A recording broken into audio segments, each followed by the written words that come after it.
Good afternoon, everybody. I am Commander Carolita Johnson. It's spelled Caroleta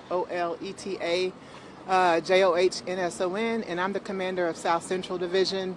Just to kind of give you an overview of what occurred earlier today, right around 12:36 p.m., our Central Division officers received a call to the 11th and Shepherd, where they had an auto theft that had occurred. The suspect that is involved here had stolen a vehicle at the Kroger's gas station. He pretended as though he was trying to assist the victim. Then he ended up jumping in her vehicle, and he went to the 2800 block of Navigation in her vehicle, entered the HFD bay.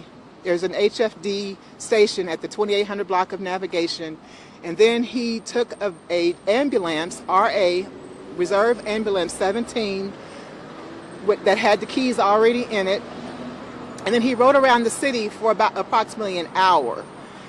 We were unable to locate him until our helicopter was able to spot him in I would say it was on the West Loop area in Richmond, and our helicopter was able to follow the vehicle until the patrol vehicles caught up with the vehicle. The ambulance, was actually spiked in about the 5300 block of Greenbrier, and he was taken into custody. Our suspect was taken into custody without incident. At this time, we are pursuing auto theft charges and felony evading charges, and we do believe that the suspect right now is in crisis. And I have here with me Executive Assistant Chief Rodney West with HFD, and I'll kind of give it to him for further comments.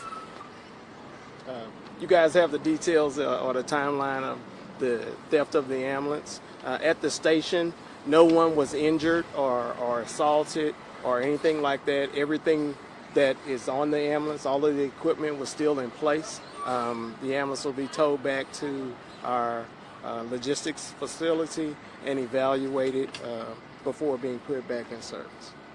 Can you talk about any issues with GPS and locating it, given that it's a reserve ambulance? It's a reserve ambulance. We had some challenges with the automatic vehicle location on it, and we were not able to consistently pinpoint where it may be, but thank goodness for our partnership with HPD and their ability with the helicopter to locate the ambulance. Was that because it's a reserve or because it wasn't on an active call? One at a time. Could be that and a few things that add to our AVL system. Other challenges. This is not the first time this fire department EMS truck has been stolen. Can you talk a little bit about the security or protocols you all have? You mentioned that the keys were in the truck. Yeah, the truck was in the station, and it's normal protocol for the keys to remain in the truck in the station bay. Can you talk to us about that? This is the first time. As far as An EMS unit. it's not the first time. The truck being in the bay and the keys in it are not anything outside of our protocol. So you say the keys are in the truck, is that in the ignition? Yes.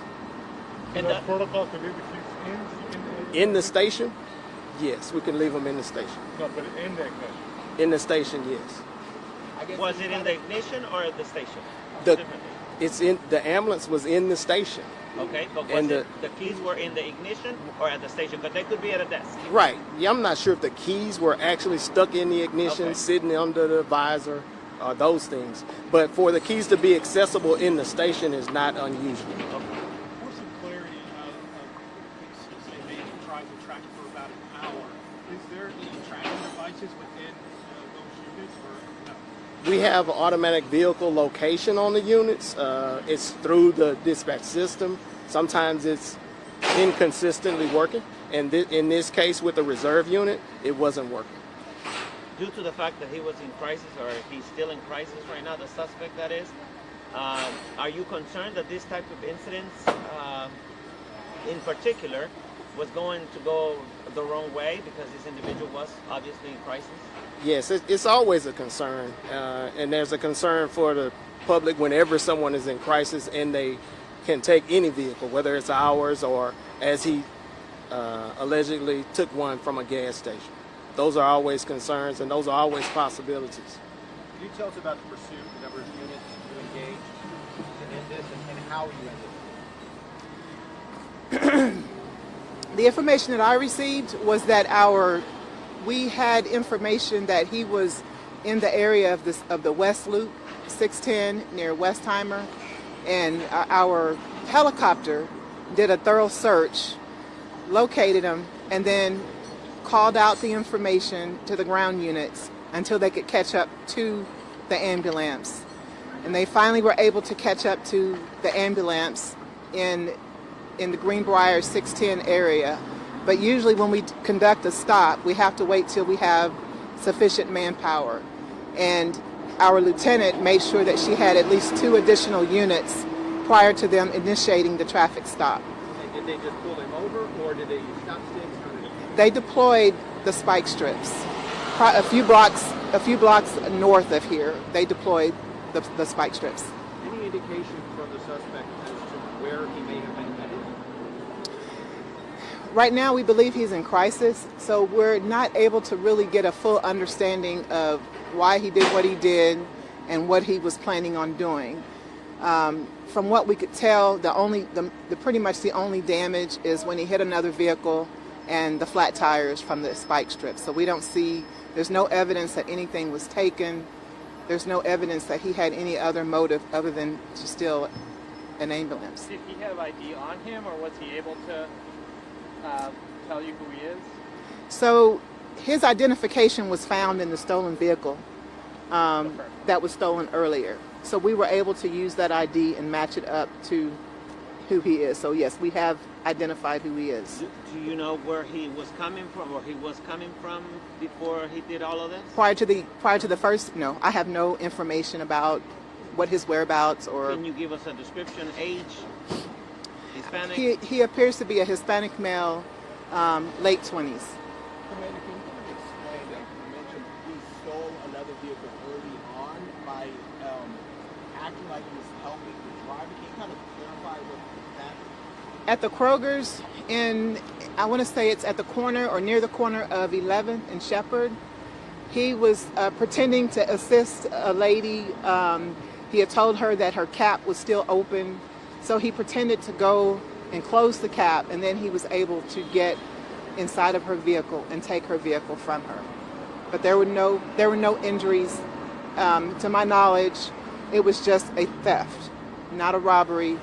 Nothing in addition to that situation occurred. Just a simple auto theft. Did he leave a vehicle there? And he left his personal vehicle at 11th and Shepherd. Yes. So the Kroger that you're talking about was close to 11th or 11th and Shepherd. Near 11th, either at 11th and Shepherd or near 11th and Shepherd. And then 2800 navigation number 17 station is the one that he took the ambulance. Yes. Did you get any reports that he was driving the ambulance erratically or anything, or was he? We got different reports. One report that we got was that he entered one of the I would say bike trails near 59 and I-10. Some homeless individuals flagged down the officers and told them that they saw him drive down the bike trails, but we don't know. We weren't able to verify that, and if he did, we don't know where he got off the trail, because there's so many different places that you could actually get off the trail. You know what speed he was going? And the speed, I don't have the speed information. Can you confirm if he used fire communication, like the radios? Did he do anything of that nature? We believe we heard his voice on the radio saying unintelligible things, but we don't know exactly, what he was trying to accomplish. We also have that audio when he was talking about someone, FBI, trying to kill him and everything. So any of that is totally just made up. No, that's actually true, but we just don't know why he was saying that. He did say things about somebody's trying to kill him, but that's why we believe he's in crisis. You're saying it's true that he said that? Yes, he did say that. Was he able to turn on the lights and sirens? I do not have that information. I do not believe he was riding with lights and sirens. But if I... Witnesses saying other parts, saying they tried to avoid the EMS unit because the lights and sirens were on. I'm not able to confirm that at this time. What makes an ambulance a reserve ambulance? What's it in that category? So we have frontline units, those that are assigned to the stations, but we have to have reserves in case of accidents, breakdowns. And so this is one of the ambulances that was a reserve use if an ambulance is either in the shop for preventive maintenance or there for some other repairs. An older unit that's kind of like, They're usually an older unit, of one that's not a newer unit, thus it's reserved. So just in case something major happens, you will get to use this? Yes. It's not like an everyday thing?